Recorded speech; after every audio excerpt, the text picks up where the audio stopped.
Gua pakai AI buat latihan ngomong tiap hari, konsisten, dan terstruktur. Tapi ada satu hal aneh yang gua sadarin. Semakin lancar gua latihan, semakin jelas juga satu hal itu muncul di kepala gua. Masalah gua bukan di cara ngomong. Masalah gua takut buat dengerin suara sendiri. Dan itu gak bisa dibenerin sama AI.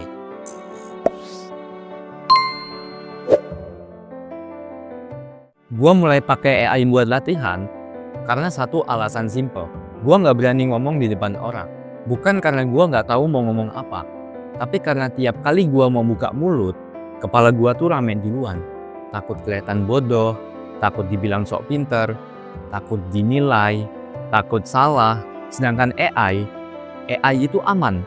Nggak ngejudge, nggak ngetawain, nggak bikin ekspresi aneh. Dan gua bisa latihan jam berapa aja. Ngulang berkali-kali tanpa takut Anda yang lihat. Dan jujur, itu ngebantu banget. Tapi setelah beberapa hari, gua sadar sesuatu. Artikulasi gua lebih rapi, struktur ngomong gua lebih jelas, pause gua lebih enak. Tapi rasa takutnya masih ada. Begitu gua bayangin ngomong ke manusia beneran, dada gua tetap sesek. AI bisa ngelatih suara gua, tapi dia nggak bisa ngilangin satu suara lain, yaitu suara di kepala gua sendiri. Suara yang bilang, lu nggak sepintar gitu, lu nggak pantas ngomong, ngapain sih lo muncul?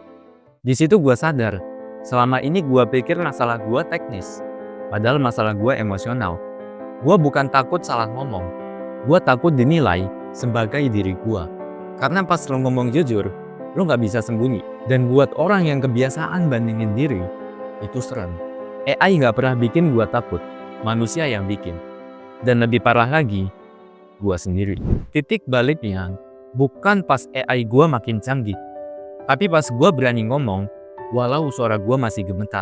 Bukan karena gua pede, tapi karena gua capek buat kabur terus. Dan di situ, gua ngerti satu hal penting.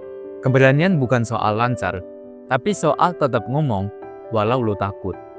AI itu alat, dia bantu gua latihan. Tapi yang bikin gua berubah, adalah keputusan buat berhenti nunggu siap.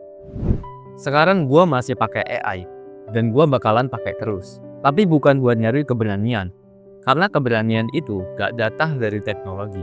Dia datang dari izin ke diri sendiri. Izin buat kedengeran jelek dulu, izin buat grogi, izin buat gak sempurna. AI kebantu skill gua, tapi yang ngelatih mental gua adalah momen dimana gua tetap ngomong meski pengen mundur. Kalau lo lagi latihan ngomong, presentasi, rekaman, atau sekedar nyampein isi kepala, dan ngerasa AI, buku, kursus, atau tips apapun gak bisa ngilangin rasa takut, mungkin yang lo butuhin bukan alat baru, tapi keberanian kecil buat ngomong satu kali lagi. Gua Rais, dan ini perjalanan gua buat belajar ngomong, bukan tanpa rasa takut, tapi tanpa kabur. Kalau lo relate, tulis di komentar, gua masih belajar berani.